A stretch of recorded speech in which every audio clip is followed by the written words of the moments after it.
اس بیان کو تیار کر رہا تھا تو کہتے نا کہ بیان تیار کرتے کرتے چہرے پہ مسکراہٹ آ رہی تھی. آج وہ حدیثیں ہیں کہ جب بندہ یہ عمل کرتا ہے، کچھ اعمال بتاؤں گا، کچھ حدیثوں میں ایسے اعمال بتائے گے کہ بندہ جب یہ عمل کرتا ہے تو رب مسکراتا ہے. عمل تو بعد میں سنیں گے، یہ فضیلت سن کے کیسی مزہ آ رہا ہے. اللہ مسکراتا ہے اپنے اس بندے کو دیکھ کر جو یہ عمل کرتا ہے. ہاں ایک وضاحت کر دوں کہ یقیناً اس کا مسکرانا ایسا نہیں ہے جیسا ہمارا مسکرانا ہے. اللہ پاک جسم اور جسم کے لوازمات سے پاک ہے، اس کی شان بہت اونچی ہے. مگر احادیث میں جب جہاں جائے لفظ آیا نا کہ رب مسکراتا ہے تو اس کا مطلب یہ کہ اللہ بندے کے اس کام سے بہت راضی ہو جاتا ہے، اس پر رحمتیں نازل فرماتا ہے. سبحان اللہ. میں سوچ رہا تھا یہاں تک بتانے کے بعد آپ کو یہ کہہ دوں نا اب جو بھی کام بتانا ہے وہ کرنا شروع کر دیں گے انشاءاللہ. بغیر بتائے بتا دوں کہ بھائی اب یہ کام میں رب راضی ہو جائے گا. رب کا مسکرانا لفظ کیسا ہے جس کو کہہ رہے دل کی کلیاں کھل اٹھیں کہ زندگی میں کوئی کام ایسا کر لوں، کوئی ایک کام ایسا کر لوں کہ اللہ میری طرف دیکھ کر مسکرا دے، یعنی اس کی رحمت مسکرائے اور اس کی طرف سے رحمتیں نازل ہو جائیں، وہ مجھ سے راضی ہو جائے. تو یہی زندگی کا حاصل ہے نا. سبحان اللہ. تو یہ آئیے آج مدری چل کے ناظرین آپ یہ ٹینشن ہو جائیں کہ وہ کام کون سے ہیں جس کو دیکھ کر رب کی رحمت ایسی راضی ہو جاتی ہے، رب اتنا راضی ہو جاتا ہے. سبحان اللہ سبحان اللہ. تو آئیے ایک پہلی حدیث سنتے ہیں. نبی پاک علیہ الصلوۃ والسلام فرماتے ہیں اذا ضحک ربک الی عبد فی الدنیا فلا حساب علیہ. جب تمہارا رب دنیا میں کسی بندے کو دیکھ کر مسکرائے تو روز قیامت اس سے حساب نہیں لیا جائے گا.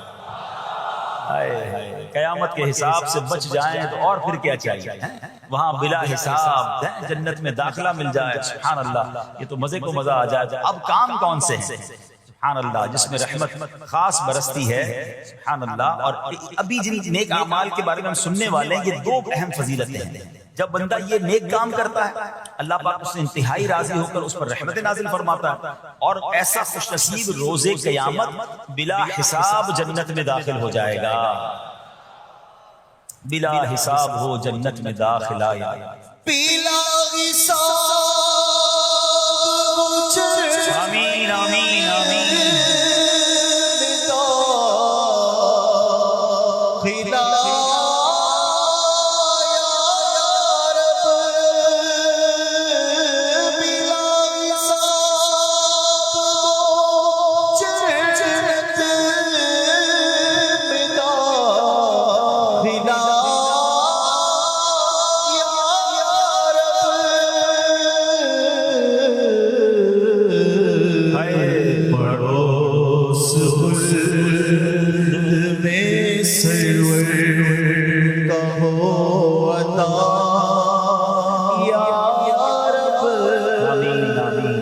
واقعہ سنیے گا. پہلا خوبصورت کام اور یہ اتنا آسان کام ہے، سچی بات یہ اتنا مزیدار کام ہے کہ بندہ یہ صبح و شام کر سکتا ہے اور کرتا جائے اور رب کی رحمت ملتا جائے. مگر اس واقعے میں مولا علی شیر خدا کرم اللہ تعالی وجہ الکریم کی شان بھی بڑے پیارے انداز میں سیکھنے کو ملے گی.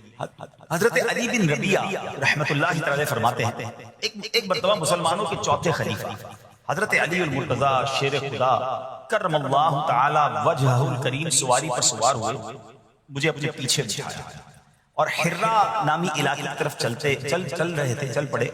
چلتے چلتے آپ نے آسمان کی طرف نظر اٹھایا اور پھر پڑھا اے اللہ پاک میرے گناہ بخش دے، بے شک تیرے سوا کوئی گناہوں کو بخشنے والا نہیں.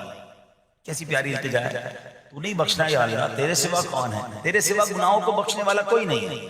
حضرت علی بن ربیعہ فرماتے ہیں یہ پڑھنے کے بعد مولا علی شیر خدا میری طرف دیکھے اور مسکرائے. مجھے بڑی حیرانی ہوئی. میں نے پوچھا کہ اے امیر المومنین، آپ نے پہلے استغفار کیا، اپنے گناہوں کی معافی مانگی، پھر آپ میری طرف دیکھ کر مسکرائے، اس میں راز کیا ہے؟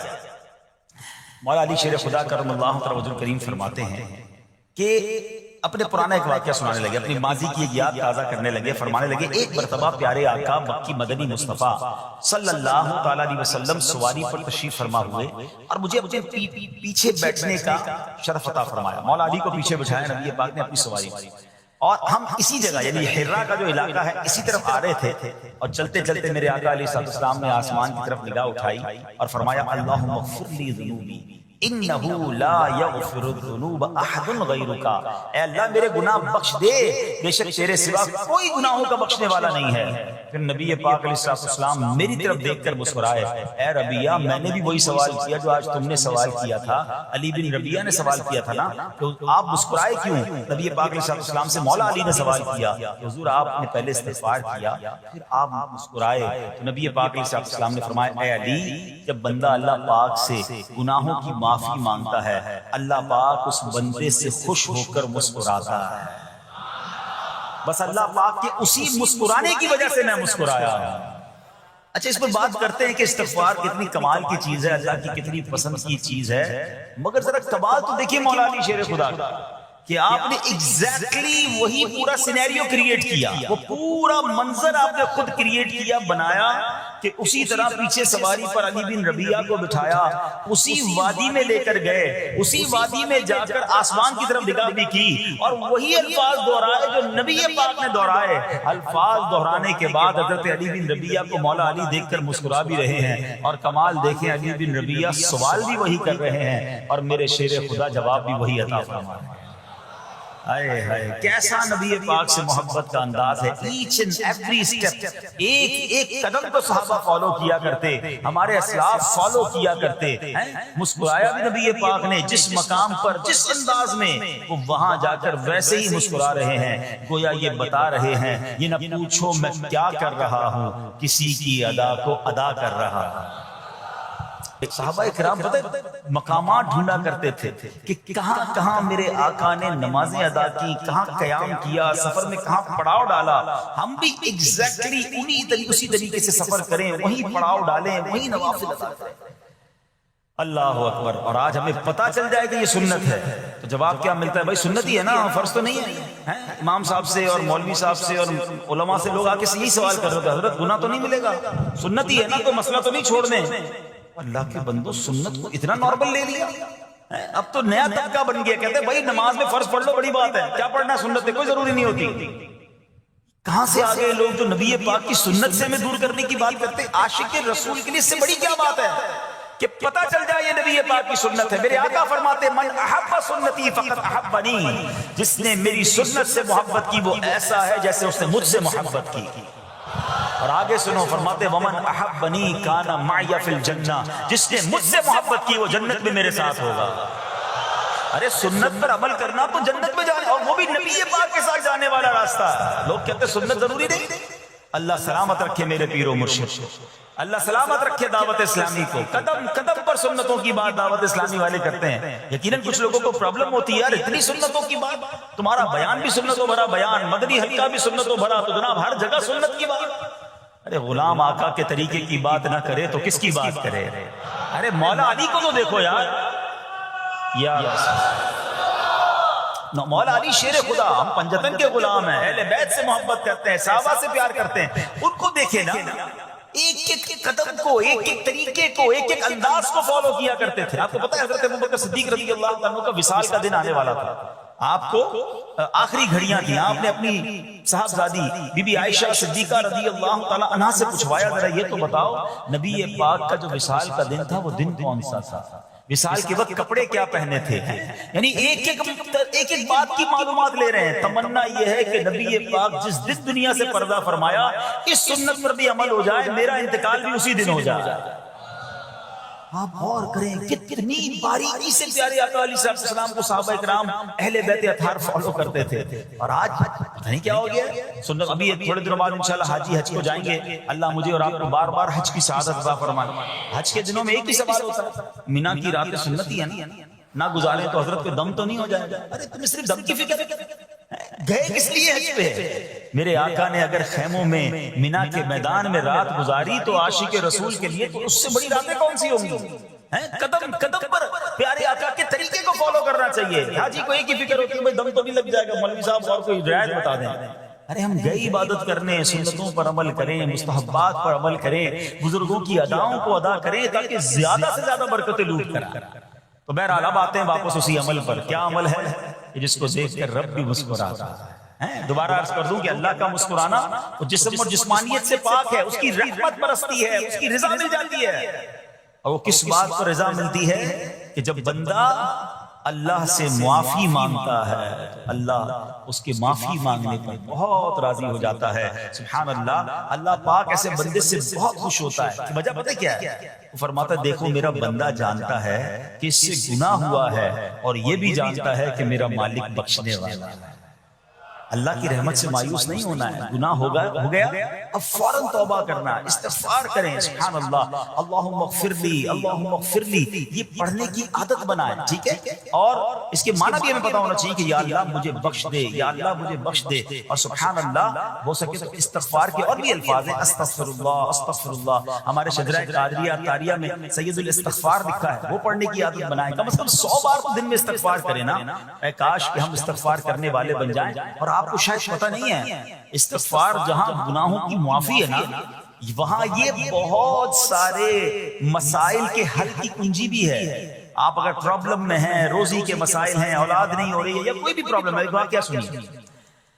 حضرت امام حسن بصری رحمۃ اللہ تعالی بہت بڑے بزرگ, ایک شخص آیا آ کر کہتا حضور بارش نہیں ہو رہی ہے, قحط کی پوزیشن آ گئی ہے, بارش نہیں ہو رہی, دعا فرمائیں, وظیفہ عطا فرمائیں. آپ نے فرمایا استغفار کرو. وہ چلا گیا. اچھا ایک بزرگ بیٹھے تھے ان کے پاس, حضرت ربیع بن صبیح رحمۃ اللہ, وہ دیکھ رہے تھے.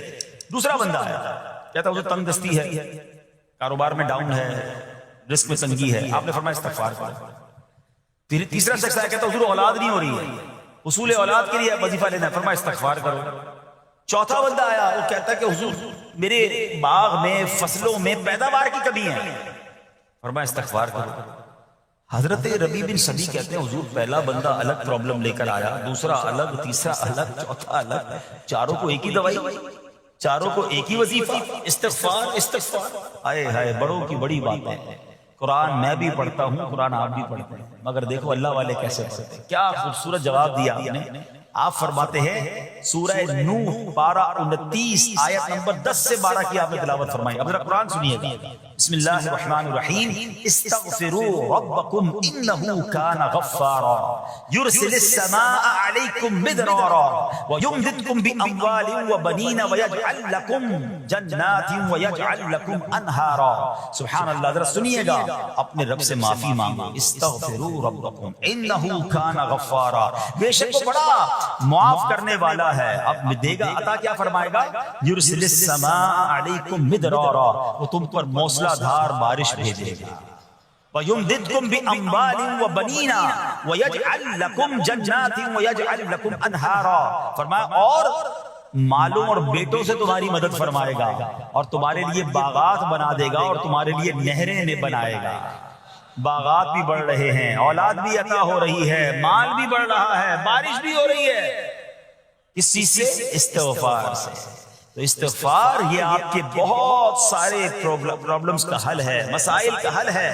بس اپنی زبان استغفار سے تر رکھیں. اچھا پھر اس میں تھوڑی سی شرمندگی بھی ہے. ایسا نہیں کہ استغفار بھی ہو رہا ہے اور دماغ کہیں اور ہے, مسکرا بھی رہے ہیں, ہنس بھی رہے ہیں, اور استغفر اللہ. کسی سے معافی مانگتے ہوئے ہنستا ہے کیا بندہ؟ استغفر اللہ ربی من کل ذنب واتوب الیہ. یا اللہ میں اپنے سارے گناہوں سے تجھ سے معافی مانگ رہا ہوں. بہت سارے استغفار کے سیکھ ہیں. استغفر اللہ العظیم من کل ذنب عظیم. اے اللہ میں تجھ سے استغفار کرتا ہوں, وہ رب جو بہت عظیم ہے, اپنے سارے بڑے گناہوں سے میں استغفار کرتا ہوں. الگ الگ سیغوں سے اللہ کی بارگاہ میں استغفار کریں. ہو سکے تو کبھی گناہ یاد آئیں تو آنسو بھی بہ رہے ہوں, مگر یہ استغفار اللہ کو بڑا پسند ہے, معافی رب کو بہت پسند ہے. ابو اللیث سمرقندی رحمۃ اللہ تعالی لکھتے ہیں پچھلی قوموں میں ایک شخص تھا, اس نے بہت گناہ کیے تھے. ایک بار اس نے اپنی پچھلی زندگی کے بارے میں سوچا, گناہوں کے بارے میں غور و فکر کیا, تو اسے شرمندگی ہوئی. اس نے نادم و شرمندہ ہو کر 3 مرتبہ کہا اللہم غفرانک, اللہم غفرانک, اللہم غفرانک. اے اللہ تیری بخشش, اے اللہ تیری بخشش, اے اللہ پاک تیری بخشش. اسی لمحے اس کو موت آ گئی اور اللہ پاک نے اس کی بخشش فرما دی. آئیے ہم بھی پڑھ لیتے. اللہم غفرانک, اللہم غفرانک, اللہم غفرانک. استغفار کرنا, توبہ کرنا, گناہ یاد کر کے شرمندہ ہونا, یہ اللہ کو کتنا پسند ہے. سبحان اللہ، اس کے بارے میں چند برکتیں آپ کو بیان کرتا ہوں۔ بڑی عظیم برکت یہ ہے کہ اس کی بدولت بندے کا تنگی اور غم دور ہو جاتا ہے۔ حدیث پاک میں ہے جو ہمیشہ استغفار کرتا رہے اللہ پاک اس کے لیے ہر تنگی سے نکلنے کا راستہ بناتا ہے، ہر فکر و غم سے اسے خلاصی عطا فرماتا ہے۔ اس کی ایک برکت یہ بھی ہے کہ ایسے بندے کو اللہ پاک غیب سے رزق عطا فرماتا ہے۔ حدیث پاک میں ہے استغفار کرنے والے کو اللہ وہاں سے رزق عطا فرماتا ہے جہاں اس کا گمان بھی نہیں ہوتا۔ اتنی مہنگائی ہے، اتنی مشکلیں ہیں، اتنی تنگی ہے، لوگ قرضے میں ہیں، کبھی ادھر جاتے ہو کبھی ادھر جاتے ہو۔ ارے بھائی سب کے پاس جاتے ہو، رب کے پاس کیوں نہیں جاتے؟ استغفار کرنا شروع کر دو، فرمایا ادھر سے روزی دے گا جہاں تمہارا گمان بھی نہیں جائے گا۔ اس کی برکت سے اللہ پاک دلوں کے زنگ کو دور فرماتا ہے۔ آئیے پیارے اسلامی بھائیوں، اللہ کو معافی مانگنا، دل سے پکارنا کتنا پسند ہے۔ میں آپ کو بہت ہی خوبصورت واقعہ بتاتا ہوں، اور یہ واقعہ ہے حضرت موسیٰ علیہ نبینا علیہ السلام کا۔ اللہ پاک نے حضرت موسیٰ علیہ نبینا علیہ السلام نے ایک بار اپنی مناجات میں عرض کیا، یا اللہ یا رب۔ اللہ پاک کی طرف سے جواب آیا، لبیک یا موسیٰ۔ آپ نے عرض کیا، یا اللہ تو میرا مالک ہے، تو خالق ہے، میں تو تیرا بندہ ہوں۔ ارشاد ہوا، مجھے یہ پسند ہے کہ جب مجھے کوئی میرا بندہ یا رب پکارے تو میں اسے لبیک کہہ کر جواب دوں۔ اللہ فرما رہا ہے، حضرت موسیٰ نے عرض کی، یا رب کیا یہ ہر مطیع بندے کے لیے ہے؟ کیا ہر نیک آدمی کے لیے ایسا ہے کہ جب تجھے وہ پکارے تو لبیک فرماتا ہے؟ سنو، اللہ فرماتا ہے ہاں، بلکہ ہر گناہگار بندے کے لیے بھی ہے۔ حضرت موسیٰ نے عرض کی، یا اللہ فرما بردار تو تیری اطاعت کرتا ہے، وہ بات تو سمجھ آ رہی ہے، گناہگار پر یہ کرم کس وجہ سے؟ اے ہائے، سنو میرے رب کیسا کریم ہے۔ فرماتا ہے اے موسیٰ، اگر میں بھلائی کرنے والے کو اس کی بھلائی کا بدلہ دوں اور برائی کرنے والے پر اس کی برائی کی وجہ سے احسان نہ کروں تو میرا جود و کرم کہاں جائے گا؟ اللہ فرماتا ہے میرا پھر کرم، میری رحمت کس لیے ہے؟ برائی کرنے والا بھی، گناہ کرنے والا بھی مجھے پکارتا ہے، میں اسے بھی لبیک کہہ کر جواب دیتا ہوں۔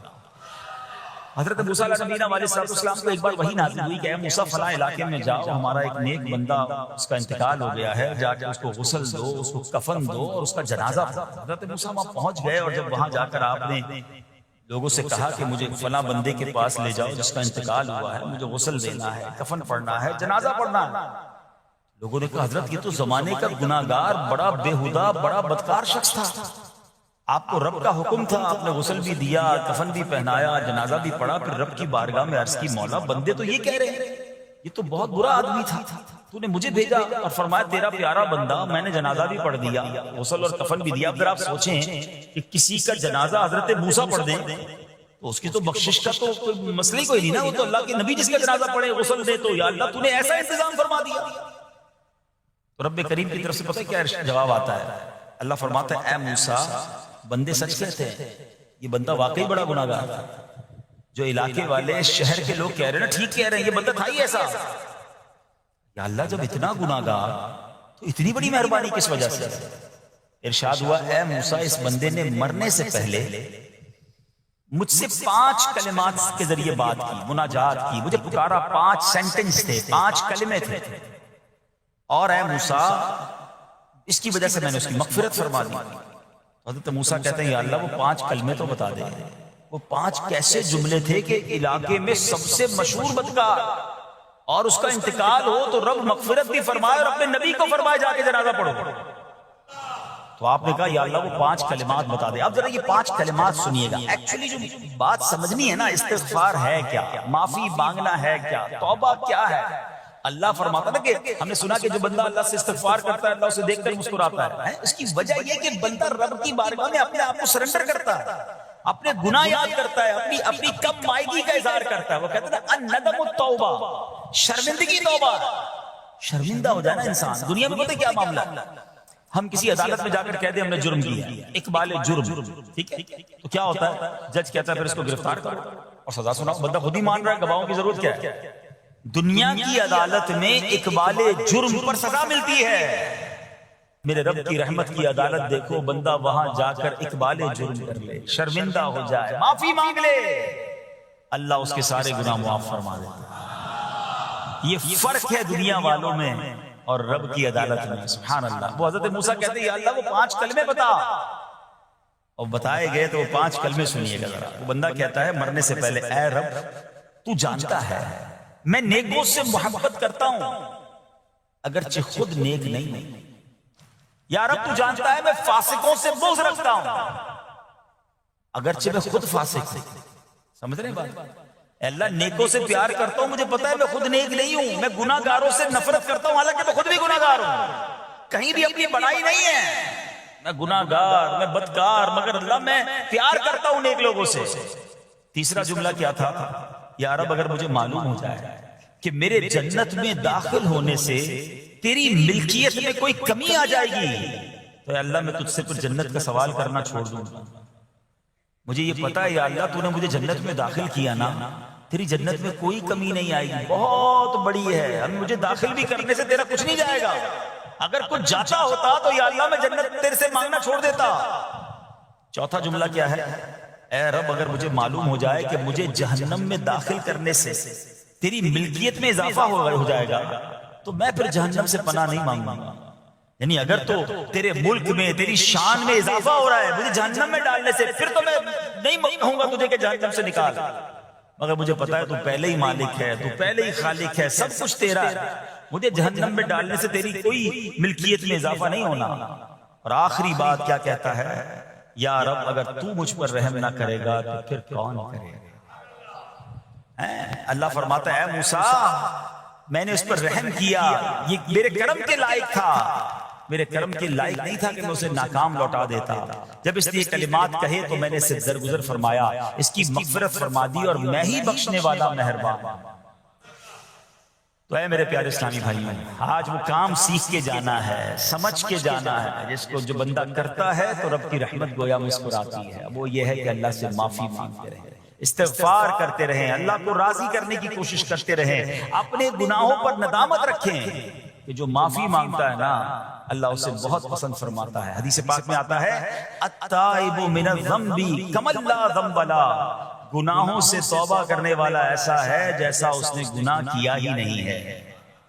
اچھا اب ایک اور بہت پیارا عمل جس کو دیکھ کر اللہ مسکراتا ہے، وہی بڑی تفصیل بتائی کہ اللہ کی رحمت راضی ہو جاتی ہے اور اللہ کی رحمت برستی ہے، رب راضی ہو جاتا ہے. نبی پاک علیہ السلام نے فرمایا 3 بندے ہیں اللہ پاک انہیں دیکھ کر مسکراتا اور کیا ہوتا ہے؟ فرمایا اور بہت خوش ہوتا ہے. اب وہ 3 بندے کون سے ہیں؟ چیک کرنے ہم ان میں ہیں کہ نہیں. فرمایا نمبر 1 وہ بندہ جو رات کو اٹھے، بستر چھوڑے، اچھی طرح وضو کرے، پھر نماز پڑھنے کھڑا ہو جائے، اسے دیکھ کر اللہ پاک فرشتوں سے فرماتا ہے اے فرشتوں بتاؤ میرے بندے کو نیکی پر کس نے اکسایا ہے؟ فرشتے عرض کرتے ہیں مولا تو بہتر جانتا ہے. اللہ پاک فرماتا ہے ہاں میں جانتا ہوں مگر تم مجھے بتاؤ. فرشتے عرض کرتے ہیں اے مالک کریم تو نے اسے ایک چیز یعنی جہنم کا خوف دیا ہے، یہ اس سے ڈرتا ہے. اے اللہ تو نے اسے ان کو ایک چیز جنت کی امید دلائی ہے، یہ اس کی امید رکھتا ہے. اے اللہ یہی خوف اور امید ہے جس نے اسے رات کی نیند قربان کر کے تیرے حضور کھڑے ہونے پر ابھارا ہے. اب اللہ پاک فرماتا ہے اے فرشتوں گواہ ہو جاؤ یہ جس چیز سے ڈرتا ہے یعنی جہنم سے ڈرتا ہے، میں نے اپنے اس بندے کو اس سے امن بخشا، اور جس کی امید رکھتا ہے یعنی جنت کی میں نے جنت اس پر واجب کر دی. رات اٹھ کر جب دنیا سوئی ہو بندہ اٹھ کر تہجد کی نماز ادا کرے، اللہ کی بارگاہ میں آنسو بہائے، اللہ فرشتوں کے سامنے گویا فخر فرماتا. دوسرے نمبر پر سنو فرما دوسرا وہ شخص جو حق و باطل کی لڑائی میں شریک ہوا، ثابت قدم رہا یہاں تک کہ شہید ہو گیا، یا اللہ پاک نے اسے فتح عطا فرمائی. اللہ اس بندے کو دیکھ کر بھی مسکراتا ہے. جہاد کرنے والے مجاہدین یا تو شہید ہو جائے یا غازی ہو کر لوٹے اللہ کی رضا کے لیے، اللہ کی رحمت ان پر بھی چھما چھم برستی ہے. اور تیسرے نمبر پر فرمایا تیسرا وہ بندہ جو رات کو سفر کرتا ہے، یہاں تک کہ رات کے آخری حصے میں جب کہیں ٹھہرتا ہے تو اس کے ساتھ والے سو جاتے ہیں مگر وہ کھڑا ہو کر نماز پڑھنے لگتا ہے، اس بندے کو دیکھ کر بھی اللہ پاک مسکراتا ہے. اجتماعی عبادت کے بڑے فائدے ہیں، اجتماع میں آنا، محفل میں آنا، دعا میں شرکت کرنا بہت اچھی بات ہے، مگر اپنی عادت ایسے بھی بنائیں کہ کچھ عبادتیں ایسی کریں کہ میں جانوں اور رب جانے. یہ جو رات اٹھ کر دعا کا لطف ہے، رات اٹھ کر جو نماز پڑھنے کا لطف ہے نا، جب ساری دنیا سو رہی ہے اور بندہ اپنے رب کی بارگاہ میں حاضر ہے۔ علماء کہتے ہیں دن کے نوافل کے مقابلے میں رات کے نوافل افضل ہیں، کیونکہ رات سکون ہوتا ہے، رات رقت قلبی ملتی ہے، سبحان اللہ، رحمت الہی چھما چھم برستی ہے۔ ہمیں کیا کرنا ہے کہ رات تہجد کی نماز کی عادت ڈالے۔ رمضان میں بن گئی تھی نا، سحری کے لیے اٹھتے تھے تو لوگ تہجد پڑھتے تھے، اللہ کرے کہ یہ عادت بن جائے۔ کبھی کبھی اگر ہر روز نہیں ہو سکتا کم از کم کبھی کبھی کریں۔ اچھا اگر ایسی کوئی بات ہو بھی جائے نا تو پھر سب کو بتائیں نا کہ رات اٹھا تھا تو جناب دعائیں بھی کی تو آنسو بھی بہائے۔ نہیں، کبھی کبھی ایسا کیا کرو کہ میں جانوں اور رب جانے، اللہ سے باتیں کیا۔ میں آپ کو صحیح بتاؤں، آپ مجھے ایک بات بتائیں، یہ تو آپ نے سن بھی لیا کہ اللہ کی رحمت کس قدر برستی ہے اس پر۔ زندگی میں بھی جب کبھی ہم پریشان ہوں اور رات نیند نہ آئے، کبھی کبھی ایسا ہوتا ہے پریشانی میں نیند نہیں آتی، کروٹیں بدل رہا ہوتا ہے انسان، اور اس کروٹ بدلتے بدلتے میں آپ کی جب والدہ حیات ہوگی یا ماشاءاللہ جن کے پاس ماں موجود ہے، ماں جیسی ہستی کہاں ملتی ہے؟ ایک بار اور سن لو، دنیا کی بہت ساری چیزیں میرے اور آپ کے پاس ہیں جو ریپلیسیبل ہیں، جو بدلی جا سکتی ہیں۔ موبائل فون لیتے ہیں، بڑی خوشی سے لیتے ہیں، مگر نیا ماڈل آتا ہے تو لوگ بدل لیتے ہیں۔ سواری لیتے ہیں، بڑی خوشی ہوتی ہے، مگر جب نئی سواری آتی ہے تو ریپلیس بدل دیتے ہیں۔ ماڈل نیا آ گیا بھائی، اب وہ پرانی لگتی ہے۔ مگر یاد رکھو، ماں باپ چلے جائیں نا، اس کے بعد ماں باپ دوبارہ نہیں ملتے، ان کا کوئی نیا ورژن یا نیا ماڈل نہیں ہے تو ان کی قدر کر لو، ان کی دعائیں لے لو۔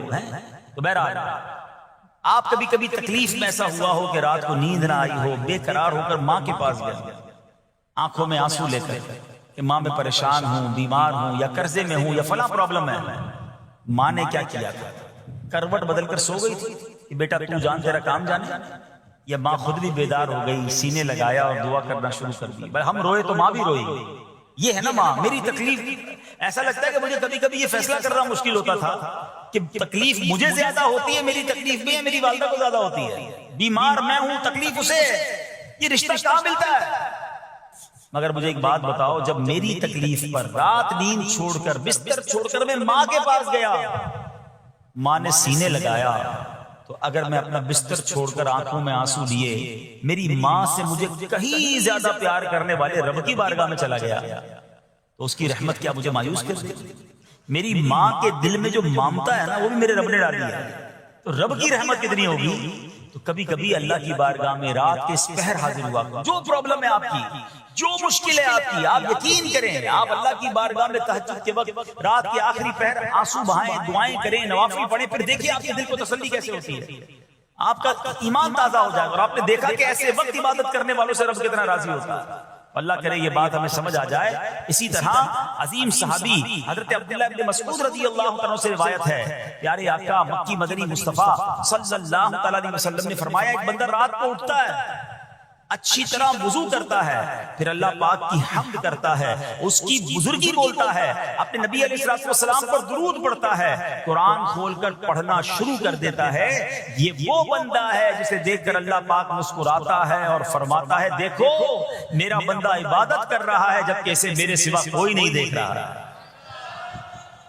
اللہ، یہ کاش ہمیں عادت مل جائے کہ ہم اکیلے میں عبادت کریں، انفرادی عبادت کریں، میں جانوں میرا رب جانے، کبھی تلاوت کریں، کبھی درود پڑھیں، کبھی دعائیں کریں، کبھی آنسو بہائیں، سبحان اللہ، اس کا مزہ ہی اور ہے۔ ہاں کبھی ایسا ہونا چاہیے، ہم محفل میں عشق رسول کے عالم میں رو بھی پڑھتے ہیں، مدینے کی یاد ہو، نعت شروع ہو تو ہماری آنکھوں میں آنسو آ جاتے ہیں، یہ بھی اچھی بات ہے، مگر کبھی کبھی رات ایسی بھی ہونی چاہیے کہ دل میں ہو یاد تیری، گوشے تنہائی ہو، دل میں ہو یاد تیری، گوشے تنہائی ہو، پھر تو خلوت میں عجب انجمن آرائی ہو۔ کبھی زندگی میں ایسی راتیں بھی آنی چاہیے، وہ ہے نا، جاگ اٹھا اشکوں کا مقدر، عشق نبی میں روتے روتے کیسی گزری رات نہ پوچھو۔ کبھی کبھی ایسی رات بھی گزرنی چاہیے کہ آقا کی یاد میں آنسو بہ رہے ہوں، مدینے کی یاد میں، گھر والوں کو بھی پتہ نہ چلے، ہلکی ہلکی آواز میں کبھی نعت شریف لگا لیا کریں، کبھی مناجات لگا لیا کریں، ہم پتہ نہیں کیا دیکھتے دیکھتے سوتے ہیں۔ کاش انہی تصورات میں آنکھیں بند ہوں کہ میں سو جاؤں یا مصطفیٰ کہتے کہتے، میں سو جاؤں یا مصطفیٰ کہتے کہتے، کھلے آنکھ صلی علی کہتے کہتے۔ جو مدینے کے تصور میں سوتے نا، پھر خواب میں زیارت بھی کر لیتے، خواب کا ایک فینومینا یہ بھی ہے، آپ جس چیز کے بارے میں سوچتے ہوئے سوتے ہیں نا، عموماً گندی باتیں دیکھ کر، گندی چیزیں دیکھ کر سوتے ہیں، پھر ایسے ڈراؤنے خواب بھی آتے ہیں، انہیں ٹینشن بھی آتی ہے، فلموں میں بھی ماردار دیکھی، خواب میں بھی لڑائی جھگڑے دیکھ رہے ہیں۔ جو مدینے کی یادوں میں سو رہا ہے، جو باوضو سو رہا ہے، جو اللہ کا ذکر کر کے سو رہا ہے، جو نوافل پڑھ کے سو رہا ہے، پھر دیکھو خواب میں بھی کہاں کہاں کی سیر کرے گا انشاءاللہ۔ تو اپنی خلوتوں کو اچھا کریں، اپنے اکیلے وقت کو بھی خوبصورت کریں، آنسو بہائیں، اور سبحان اللہ تہجد پڑھنے والوں کے چہروں پر نور بھی آ جاتا ہے۔ ہاں، یہ ایک الگ نعمت انہیں ملتی ہے، اللہ نصیب فرما دے۔ اچھا، ایک اور خوبصورت کام ہے، اللہ کریم جنہیں دیکھ کر مسکراتا ہے۔ فرمایا حضرت ابو سعید خدری رضی اللہ عنہ فرماتے ہیں، رسول ذیشان مکی مدنی سلطان صلی اللہ تعالی علیہ وسلم نے فرمایا، 3 بندوں کو دیکھ کر اللہ پاک مسکراتا ہے۔ وہ قوم جو نماز میں صفیں سیدھی کرتی ہے، اور وہ بندہ جو اللہ پاک کی راہ میں جہاد کرتا ہے، تیسرا وہ بندہ جو رات کے اندھیرے میں عبادت کرتا ہے، انہیں دیکھ کر اللہ پاک مسکراتا ہے۔ جہاد والی بات اور رات والی عبادت کی بات تو ہو گئی، اب اس میں نئی بات سیکھنے کو ملی، صفیں درست کرنے والی۔ اب روز نماز پڑھ رہے ہیں، صفیں درستی کر رہے ہوتے ہیں، امام صاحب کہہ کے تھک جاتے ہیں، کاندھے سے کاندھا ملائیں، صفوں کو سیدھا کریں۔ صفوں کو سیدھا کرنے والوں کو دیکھ کر رب کی رحمت مسکراتی ہے، رحمت برستی ہے۔ اب یہ کتنا آسان کام ہے، مگر اس کی طرف بھی توجہ نہیں ہوتی ہے۔ یاد رکھیے کہ صفیں سیدھی کرنا یہ بڑی نیکی ہے، اور اللہ کرے کہ ہم اس پر عمل کرنے والے بنیں۔ اور صفیں درست نہ کرنا ترک واجب، ناجائز اور گناہ ہے۔ سیدھی صفیں نہیں کرتے، ناجائز کرتے ہیں، گناہ کرتے ہیں۔ صف درست نہ کرنے سے نماز ناقص رہ جاتی ہے۔ اور یہ بعض اوقات لوگ کہتے ہیں یار ہمیں نماز میں وسوسے بہت آتے ہیں، روایتوں میں آتا ہے صف درست نہ کرنا نماز میں وسوسے آنے کا سبب ہے۔ صفیں ٹھیک نہیں ہوگی نا، عجیب عجیب سی باتیں دماغ میں آئیں گی۔ کیوں؟ حدیث پاک میں آتا ہے شیطان تمہارے درمیان بھیڑ کے بچے کی طرح گھس جاتا ہے، شیطان صفوں میں گھس جاتا ہے۔ صف سیدھی نہ کرنے میں چہرہ بگڑنے کا اندیشہ ہے۔ اب ذرا غور کر لیجیے یہ کتنا ضروری ہے۔ قرآن کریم میں ایک سورت ہے، سورہ صافات۔ اس مبارک سورت کی پہلی آیت میں اللہ پاک نے فرمایا وَالصَّافَّاتِ صَفًّا، ان کی قسم جو باقاعدہ صفیں باندھے ہوئے ہیں۔ حضرت عبداللہ ابن مسعود فرماتے ہیں یہاں صفیں باندھنے والوں سے مراد فرشتے ہیں۔ حضرت جابر بن سمورہ رضی اللہ عنہ فرماتے ہیں ایک دن پیارے آقا مکی مدنی مصطفیٰ صلی اللہ علیہ وسلم تشریف لائے اور فرمایا تم ایسے صف کیوں نہیں بناتے جیسے فرشتے صفیں بناتے ہیں؟ ہم نے عرض کی یا رسول اللہ صلی اللہ علیہ وسلم فرشتے کیسے صف بناتے ہیں؟ فرمایا پہلے اگلی صف مکمل کرتے ہیں اور خوب مل کر کھڑے ہوتے ہیں۔ سبحان اللہ، مبارک ان مسلمانوں کو صفیں سیدھی کرتے ہیں، اچھی طرح کاندھے سے کاندھا ملاتے ہیں، گویا یہ فرشتوں کا کام کر رہے ہیں، فرشتوں والا کام کر رہے ہیں۔ تفسیر طبری میں ہے فاروق اعظم رضی اللہ عنہ کا یہ معمول تھا، جب نماز پڑھانے لگتے تو نمازیوں کو فرماتے صفیں سیدھی کر لو، اے فلاں ذرا آگے ہو جاؤ، اے فلاں ذرا پیچھے ہو جاؤ۔ پھر فرماتے بے شک اللہ پاک تمہیں فرشتوں کی طرح دیکھنا پسند فرماتا ہے۔ تو صفیں سیدھی رکھنا یہ فرشتوں کا انداز ہے اور اللہ کی رحمت خوب برستی ہے، گویا رب مسکراتا ہے انہیں دیکھ کر۔ تو اے میرے پیارے اسلامی بھائیوں، اور بھی بہت سارے کام ہیں جس کو دیکھ کر، جن کو کرنے سے اللہ کی رحمت چھما چھم برستی ہے۔ بہرحال جب نے 3-4 باتیں سنی ہیں، آج سے اس کو نیت کر لیتے ہیں کہ خوب اللہ کی بارگاہ میں ہم استغفار کریں گے، اپنے گناہوں پر معافی مانگیں گے، انشاءاللہ راتوں کو اٹھ کر جب لوگ سو رہے ہوں گے اللہ کی بارگاہ میں عبادت کریں گے۔ اسی طرح فرمایا کہ صفوں کو درست کریں گے اور انشاءاللہ رب کی بارگاہ سے خوب رحمتیں لوٹیں گے۔ اے میرے پیارے اسلامی بھائیوں، یہ سب کب ہو سکے گا کہ جب ہم اچھے ماحول میں رہیں گے۔ تہجد تو جب پڑھیں گے نا جب پہلے فرض پڑھیں گے، جس کی فرض ہی قضا ہو رہی ہے تو اس کو تہجد کی باری کب آئے گی؟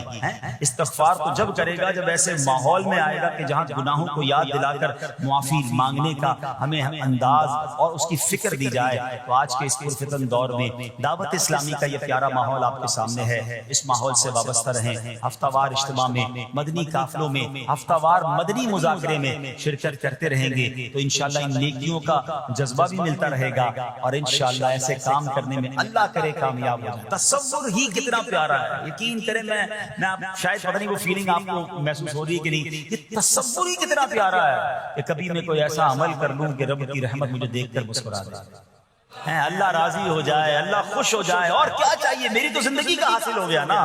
تو اب یہ 3-4 کام آپ نے سن لیے ہیں، اس کو عمل کرنا شروع کر دیں۔ اللہ کریم سے دعا کرتا ہوں کہ رب کریم اپنی رضا والے کام ہمیں بڑھ چڑھ کر کرنے کی توفیق عطا فرمائے۔ اللہ پاک ہم سب کو عمل کرنے کی توفیق عطا فرمائے۔ صلو علی الحبیب۔